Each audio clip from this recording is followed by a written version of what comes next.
canoe journeys for me, going back to our old relationships, our old ties with our neighboring tribes and neighboring nations.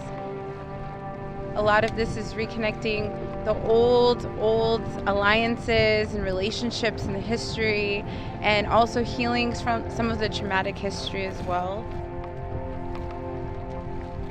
And then going through, past that, going through kind of meditation and having a clear space and really reflecting on a lot of things that you've carried throughout the year that you really want to put into each paddle and each stroke when you're on the canoe.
This is a missing and murdered Indigenous women and girls memorial for women and missing women and girls. And so this is a dress that represents what that we will never forget them.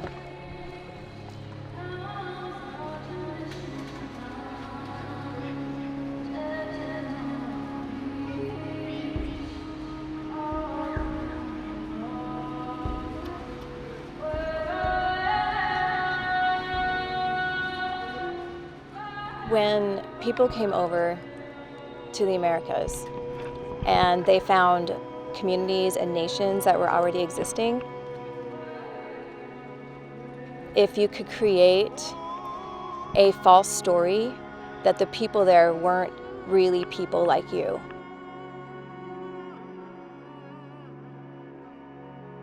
that they were savage, that they were a lower being,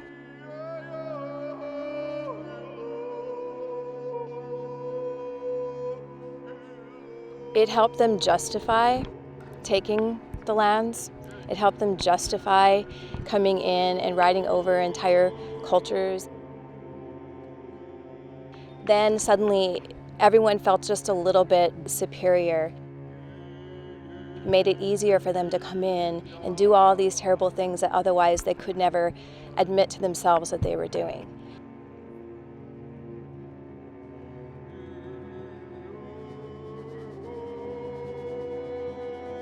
If you read through the historical records, that's exactly what happened.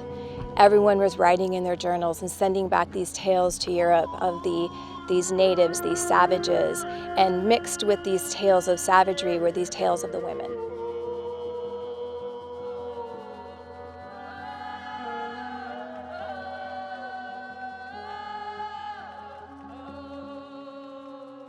The tales of the women were all hypersexualized tales of women who were lascivious and who were there for sexual pleasure.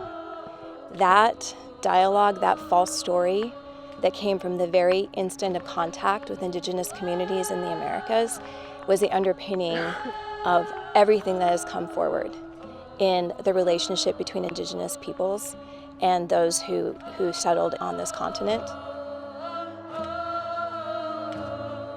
And I think it has impacted how the public in general has looked at women of color, who gets to be a victim and who is not a victim. That by itself has had an incredible impact on how easy it is for people to abuse and harm Indigenous women and girls, and eventually just Indigenous communities and families in general.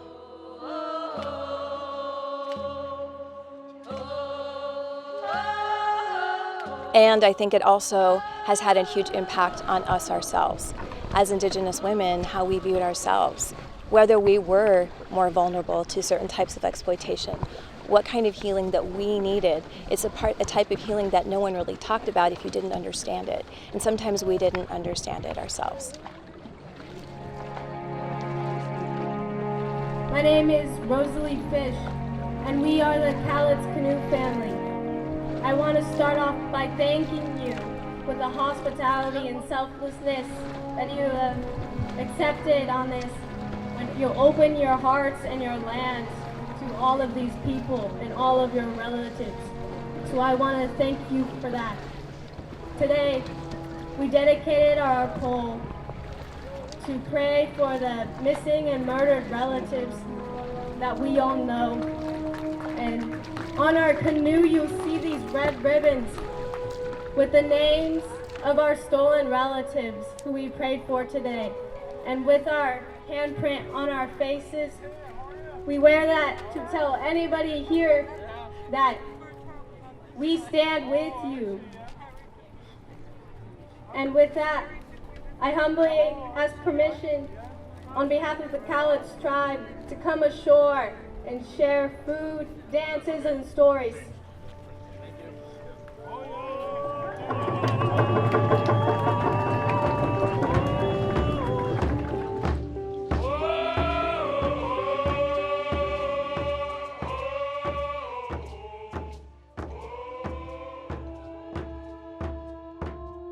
I think the work to bring attention to our missing and murdered relatives is incredibly important, and it seems that work is really, it's happening at a community level, and it's happening across regions and nations, and I think that regional and national work is important.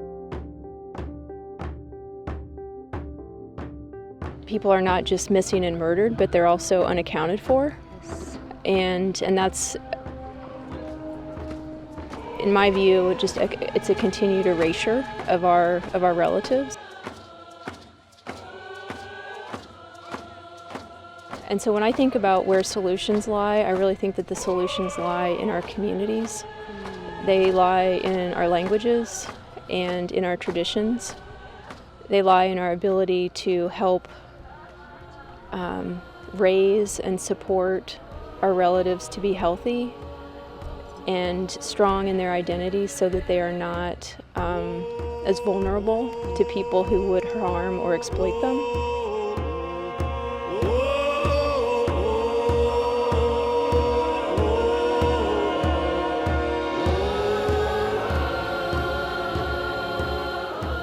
Culture and ceremony and our way is amazing and well. Knowing our creation stories is amazing and well.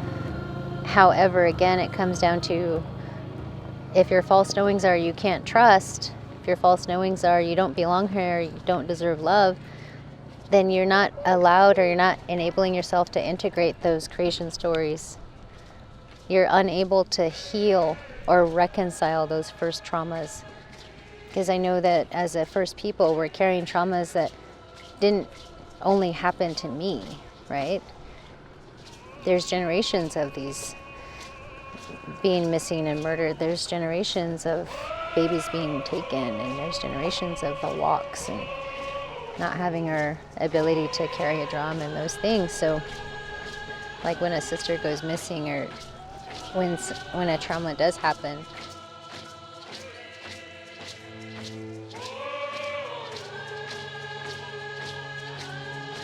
my family, I teach about safety, and that's physical, spiritual, emotional, mental safety, and it's my job and it's my role, and I'm so humbled to be in that position with my grandbabies, with my children, with my Canoe family, to provide those experiences of what does safety look like. So being a First People, I've had opportunities to do that. I've been able to reconcile and heal myself, my womb, my eighth direction, my ninth direction, through the false knowings of being objectified, exploited, and that kind of thing, so that I can lead my family the best way.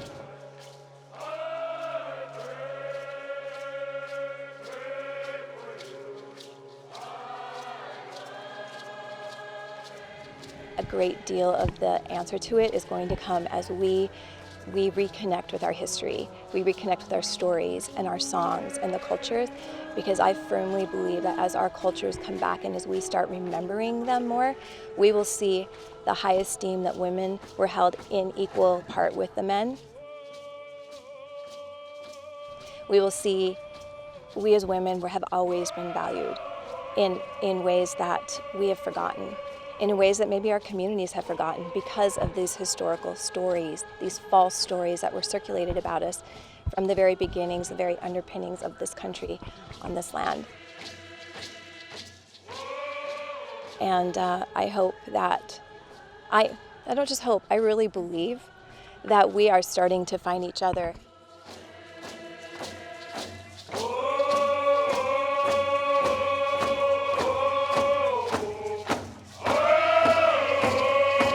All over the world, connecting with each other and saying we are finding our songs again, we're finding our medicines again, we're finding our strength again. And together, we're going to create that shield of protection for ourselves and for each other so that we can truly fight this. And we desperately need our men to continue to stand strong behind us and supporting us in this so that we never fall back into those patterns that divided us, those ugly, false story patterns that have divided us in the past.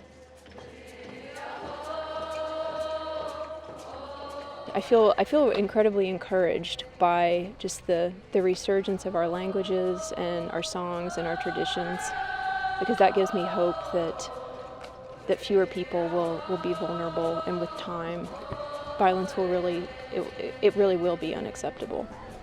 This candle's being lit for missing, murdered Indigenous women, never forgotten. CM na Sjalata CM na Ellis Downuch, na Cleat Quenisquel, Quino Squel CM, to Kachnin, to Schwalakwa, to all Lalo, to Squachil, Heichka CM, Anuch Ait and Kachnin, to Squachil CM, Heichka CM, Naquelia, Nich, and at Huiwo, Hangasto.